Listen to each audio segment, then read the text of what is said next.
Welcome to the Research Works podcast, brought to you in association with the Healthy Strides Foundation. Your hosts are Dr. Dayna and Dr. Ashley Thornton, and we're here at the AusACPDM Conference in Cairns, Australia, to interview world-leading researchers, clinicians, and people with lived experience to support your practice in being more evidence-based.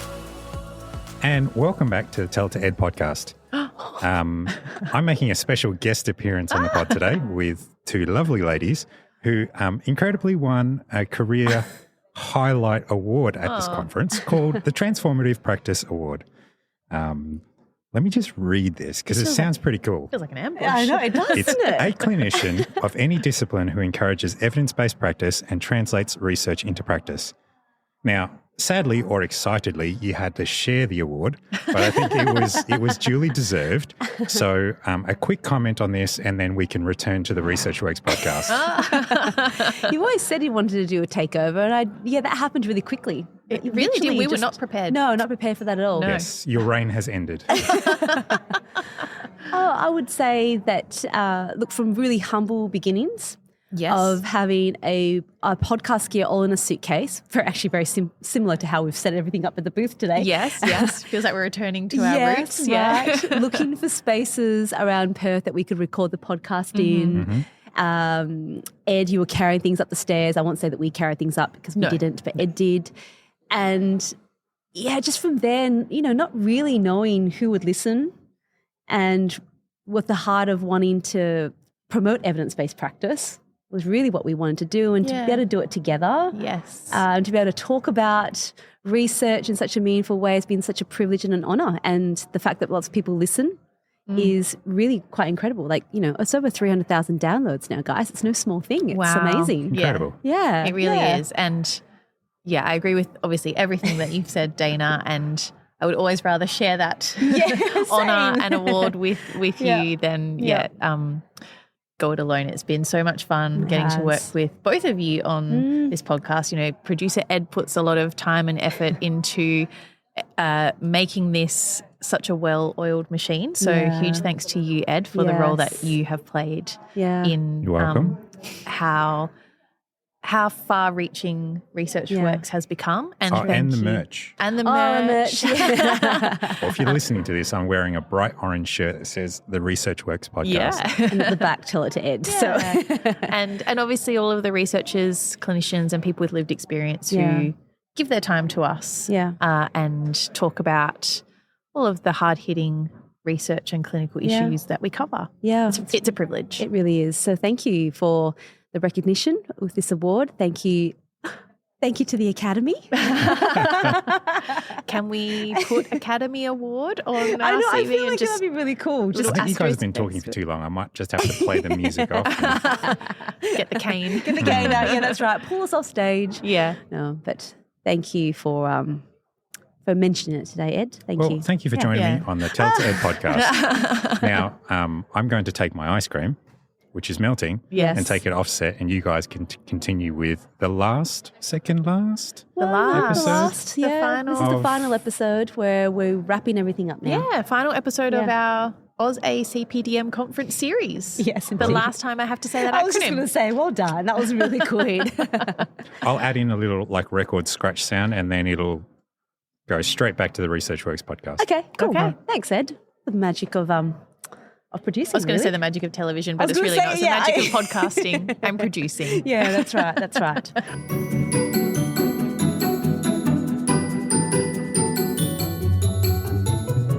Well, today, this episode, we really wanted to wrap it all up. Yeah, as our final episode for the conference here in sunny, humid Cairns. Should we say humid? I think humid is the word of the conference for me anyway. Oh, I'm definitely feeling it. Personally, obviously we'll get into the words of the conference from a research perspective because that is also very important. But humid. Cairns is a beautiful place. It really is. I've enjoyed getting to see a new part of the world. Yeah, it's just beautiful actually. And yes, we've been in the conference hall a lot, but mornings and walking around and it's a beautiful place. So it's been a privilege to be here and to be set up here at the exhibition hall. you can tell by some of the episodes, it's at lunchtime, so it's quite loud. It gets a little bit hectic at times. And you'll see us waving at people as they walk along and, lots of friends. So, a lot of people have been on the podcast now. So it's been great a nice to be able buzz to cover. around. It really has, isn't it? Yeah.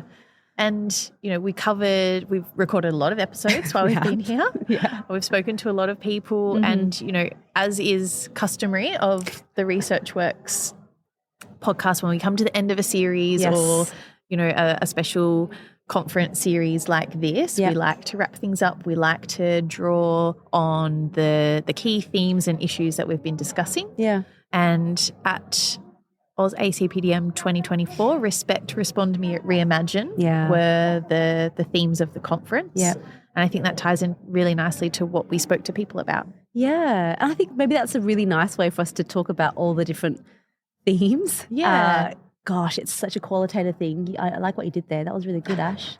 And when I think about, we talk about respect, one of the things that was consistent across a lot of what we talked about was this issue of health equity. Yes. And when I think about, health equity, I think that it's respect, isn't it? It's really respect is. Of having respect for the people in front of you and dealing with the issues that, that's right. They have. And what's been really, really cool is that not only have the researchers have been identifying the problem and defining the problem, which is actually really important first step, right? Is to define the problem. What's the extent of it? Is the fact that they have all utilized co-design. Yes. Don't you think? Yes. Like it was that co-design was something that came through really strongly. Yeah. It wasn't about, I think someone said it so clearly in one of their PhD platforms, was to say, we didn't want to just impose our thoughts about how things would be done onto that particular context, because I don't live in that context. Yeah. And we know now that is the most effective and sustainable way to implement a program is to design it with the people who are going to be using it. Yeah, that's right. And that's come through so strongly. I don't think I've been to a conference before where we've talked so much about health equity from the perspective of low to middle income countries and the amount of research that's being done there at the moment. Yes. It's incredible, wasn't it? Yeah, and like you said, it was really inspiring hearing not just, bringing awareness to the issues in health equity that we find in low and middle income countries, but actual innovation and solutions to address those problems. Yeah, that's right. And I guess that's the other two themes is respond and reimagine, like literally look at how else can we provide a service without just necessarily thinking, there's all these barriers, what can we do? They've literally been reimagining what service provision could even look like. Yes. And that has been absolutely inspiring to see that because they're providing tangible solutions to the right now rather than, in 10 years' time, we hope to get to this place. Yeah. People are there right now and they're wanting us to put action into what we're seeing. Yeah. And we're seeing that at this conference. I think one of the I don't even know what the right word is, like the loveliest thing that we picked up in our discussion with the two PhD platforms, which are really prestigious positions to hold at the conference, to be able to stand up and talk through your PhD in that environment. Yeah. The fact that the two people with those platforms are now coming up with ways and ideas to work together to solve problems, bringing their skill sets to unique and challenging problems in the future. I just think that's beautiful, what it's all and about, that's what research is all about. Yep. And, research isn't done alone. Best research is done in teams and it's building on each other's work. And that's a great example in building on each other's work. It's not just, claiming an area for their own. It's really about okay, how can we work together to create this solution?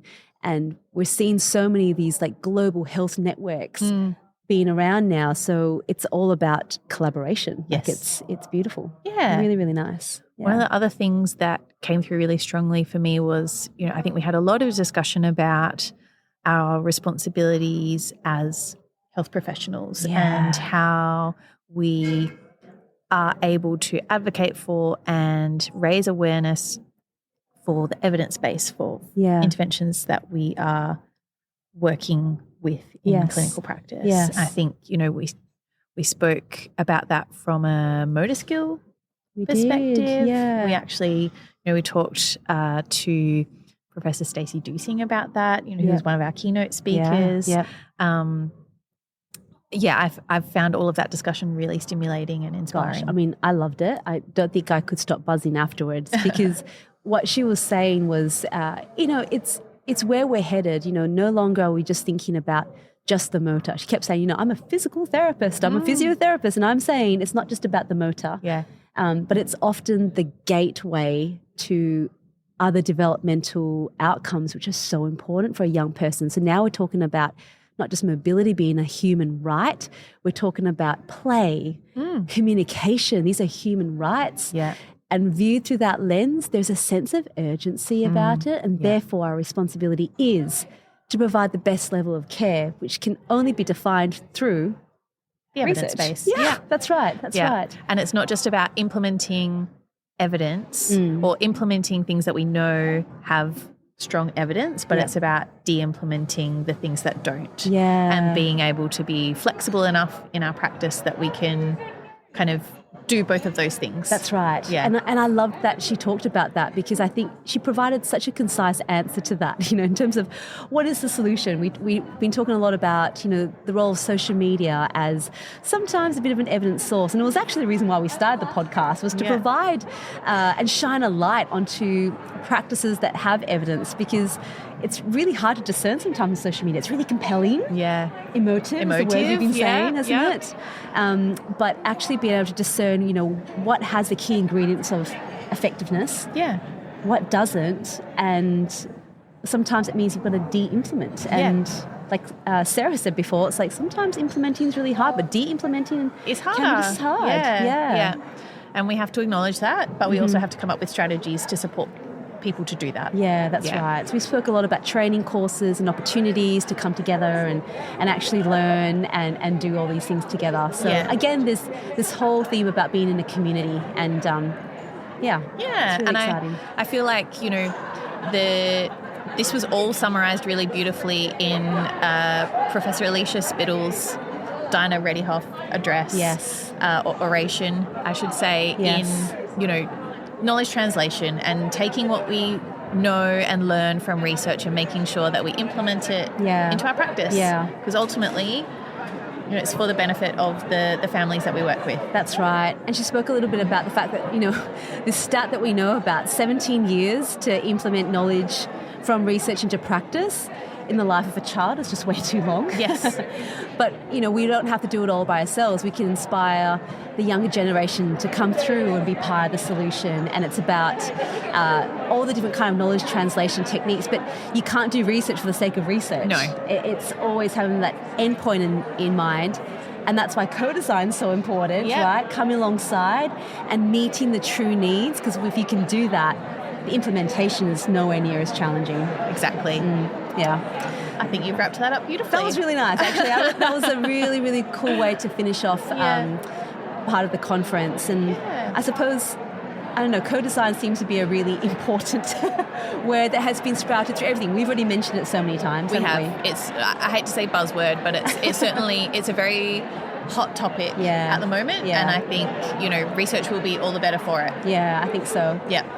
And I guess the final things to really think about from the main themes we've seen from this conference is the reinforcement of what we know works from neuroplasticity and motor learning principles. Yeah. We're seeing it everywhere. Like there was the whole sessions on best practice interventions or best interventions, and the same themes are coming through, the ingredients of what we know works best. There's no real challenge there. It's constantly being reinforced.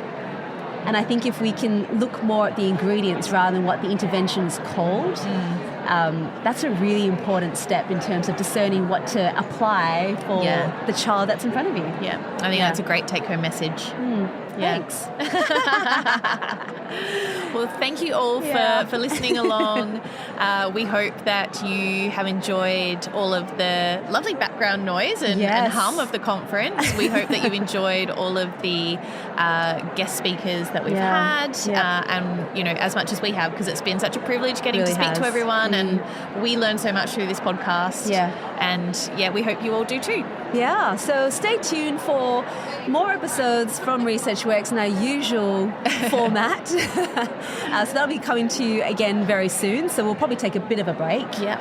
And then we'll launch into some great episodes to finish off the rest of the year, because we've had some great discussions with people at the conference. I think we need to continue. Absolutely. Once we get all the equipment back to Perth. Yeah, that's right. We'll do that first. So thank you so much for tuning in, and we'll talk to you all again really soon. Bye. Bye.